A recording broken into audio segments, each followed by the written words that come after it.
Hi everyone, welcome back to my channel. I'm Amy and I'm excited to have you back again. So today I have something really special to share with all of you. I went to such a fun event at my local Barnes & Nobles. They were having a panel discussion. There were 3 women mystery writers there and they all gave this awesome presentation for about an hour on how to write strong female protagonists. And I just feel so lucky that it was at my local Barnes & Nobles and I was able to buy their books and get them signed. Let's go check it out.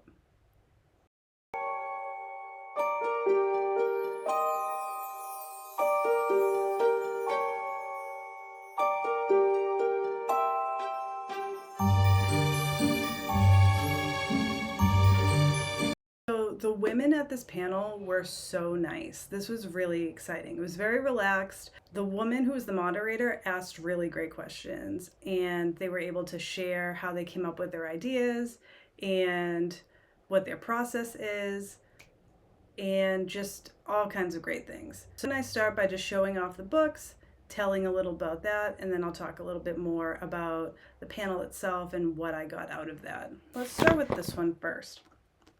This is called The Disappearance of Trudy Solomon, and it's by Marcy McCreary, I think is her name. And I think she's the one who was in Sisters in Crime and announced this event. That's how I found out about it.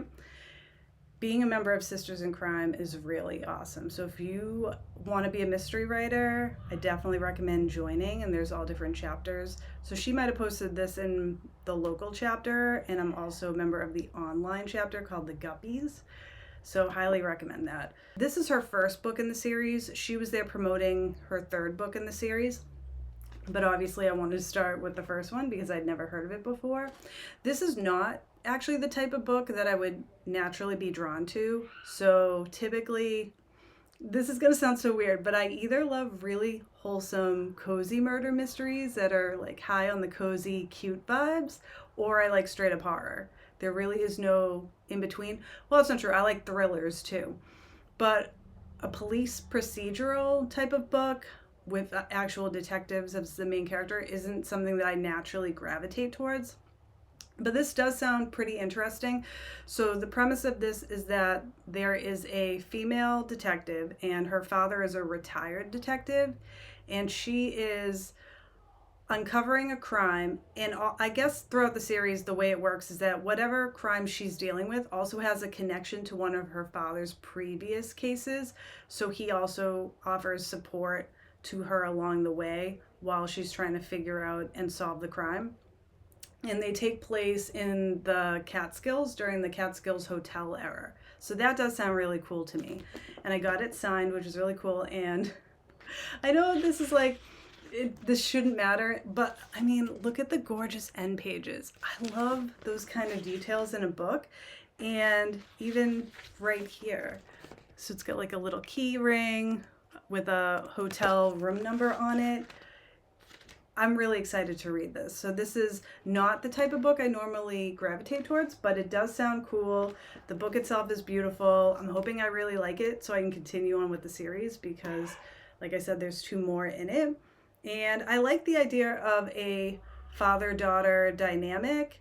And from what I know, she talked about, it's not a spoiler, but her relationship with her mother in this book is estranged or just really not good. So that's kind of interesting because I feel like, at least from what I've read throughout my reading career, is that I typically see interesting mother-daughter relationships. I don't see as many things being written about the father-daughter relationship, so I am really excited to read this one. It sounds awesome. This was the book I was looking the most forward to. So this is a thriller, and this is definitely something I would gravitate towards. So this is Night Watching by Tracy, and this is right up my alley. The basic premise is that it's a woman during a blizzard and she's home alone with her 2 young children and there's an intruder in the house. And she discovers this intruder right at the very beginning of the book, and it's how she handles that scenario.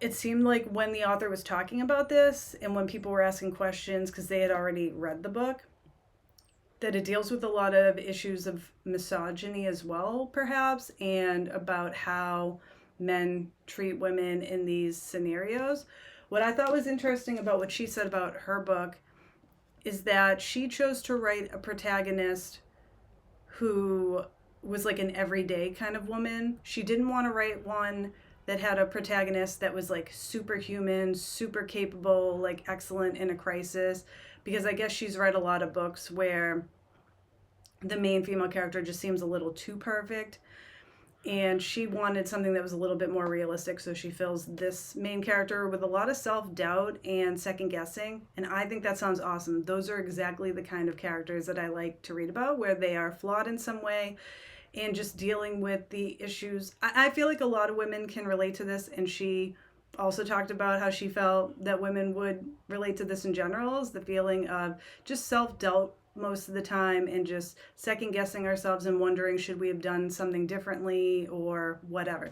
So this sounds great. This will probably be the first one I jump into when I start reading these. And then the last one sounds interesting too.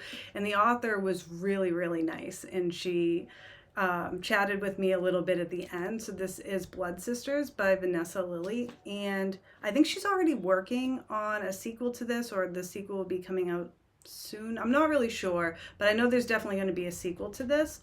This is about a woman. She's an archaeologist working in Rhode Island, but she's originally from Oklahoma.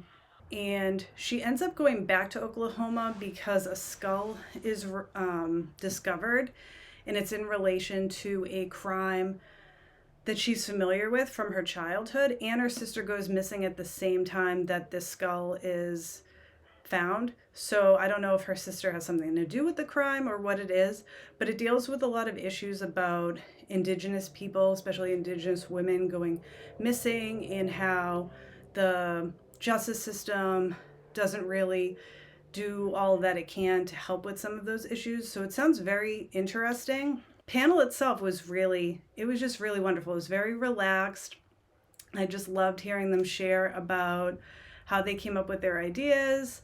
And they all seem to have a lot of things in common. Some of the things that stood out to me, because I took a lot of notes, mostly it was about writing about what you know. Each of them had some kind of connection either to their setting in some way or to the premise itself.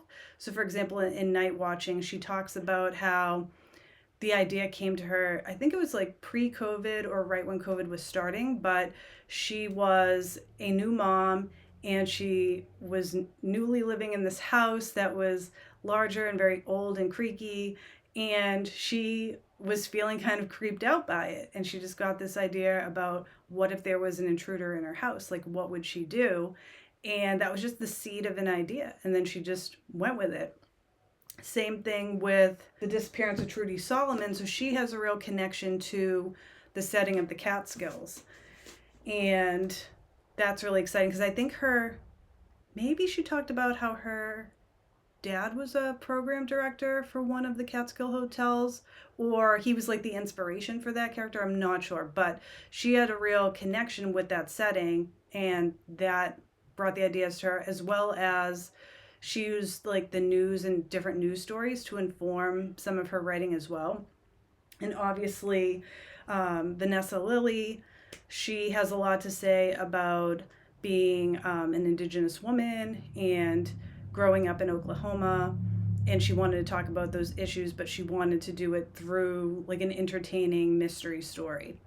So that was really inspiring, because I'm thinking about the book that I'm writing, and so far the only things that I feel really clear on are the things that I'm most connected to, the things that I'm most interested in exploring based on my own life, which is dealing with teenagers, because I teach teenagers, but now my oldest son is a teenager, and it's a really interesting stage of life. And I think back to my own teenagehood and how that was very fraught. And I never forgot what it was like to be a teenager, because it was, the best times, worst of times, mostly the worst of times. Really like thinking about, the dynamics between mothers and sons, parents and teenagers, how different generations kind of interact with one another and view each other, and the miscommunications there, and how people connect or how people disconnect. Those are the things I'm looking forward to exploring, and I just thought it was great to hear these other women share how they got their ideas and what they were interested in exploring, and that's what sort of kept them going. I asked a question just to know a little bit more about their writing process, and that was really interesting because each one of them had a very different process, and it made me reflect a little bit more on my own process. Because if you watched my other video, I kind of talked about how in 2011 I wrote a novel, and then I just wrote during NaNoWriMo and was like, this doesn't make any sense. So I knew that that didn't work. I think I've gone too far in the opposite direction now, where I'm doing two different writing courses. One is just like a Substack on how to write a cozy murder mystery. The other one is like how to plot out a novel, and I kind of combine the two. But I'm being really rigid about that and feeling like I have to work through their process step by step in order to prepare myself to write the novel. But after hearing these women speak about their own experiences, I realized I need to find my own way to make this work, or I'm not going to be able to sustain it because I'm just going to end up feeling frustrated and giving up. One of the women, I think it was Marcy, so she talks about how when she writes a mystery, she pretty much has a basic idea of the premise, and she knows who committed the murder. She knows the ending, and then she just pantses her way through it. But overall, she's just doing exploratory writing, and she was writing about 500 to 1,000 words a day, and ultimately wrote her book in about 7 months. And then she would read the whole thing over 2 to 3 days, taking some notes here and there, and then she would put it aside for 2 to 3 weeks. And then she'd come back to it after that and revise for about 3 months before sending it off for a submission. A little less than a year to a year is what she normally says. And then the other woman, Tracy, she talked about how she had a general outline for her book, but she wasn't like married to that idea. So if she decided she was going to change things or throw away the outline, that was fine. But she said for that book, she pretty much did stick to the outline. And Tracy just talked about how she just kind of explored what this character, like she knew the character really well and was interested in how that character would interact and the certain things that would happen. So that was cool to hear. And then Vanessa Lillie talks about how she works best in absolute chaos. She doesn't have a real strict routine. She would just kind of do all these really interesting things. Like sometimes if she got stuck, she would just collage things. Other times she might print out everything she had and reread them laying on her floor. And then other times she could write, 1,500 words in a sitting because she had a deadline coming up. So she just does things to make it more pleasurable, because she talked about how writing wasn't her first job. She had a full-time job before then, and if she was going to be a full-time writer, it had to be something that was enjoyable. If it felt too much like homework, she knew that if she didn't enjoy the process, she wasn't going to be able to stick with it. So that really resonated.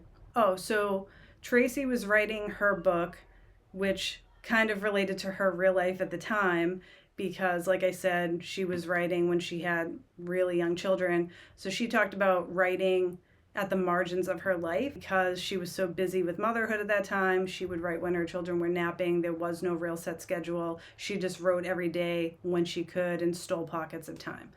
So everyone that presented had a very different writing process. But I think the most inspirational part for me as an aspiring writer who really wants to complete this project, but I've been having so much trouble with resistance. And if you'd like a future video where I talk more in depth about this struggle with resistance and what I'm trying to do to move past that, let me know in the comments below. But what was inspiring is at the end of the day, these were just 3 ordinary women. They're just like me, they're just like you. There isn't anything magical or superhuman about these women. They just got an idea that they really wanted to explore, and they were disciplined enough to make it work however that they could, and they just went for it. And they all talked about how eventually having an editor after a book was picked up helped make their writing better. So even after they had revised and edited and submitted off, they still had to go through another stage of revision and editing based on what their editors wanted. And Marcy McCreary, she was talking about how her editor actually made her change the ending of her first book. Just knowing that anyone can really do it. You just have to be able to sort of fight your own demons, stop being your own worst enemy, find a way to just get it out, figure out your own process, and give yourself space and time to do it.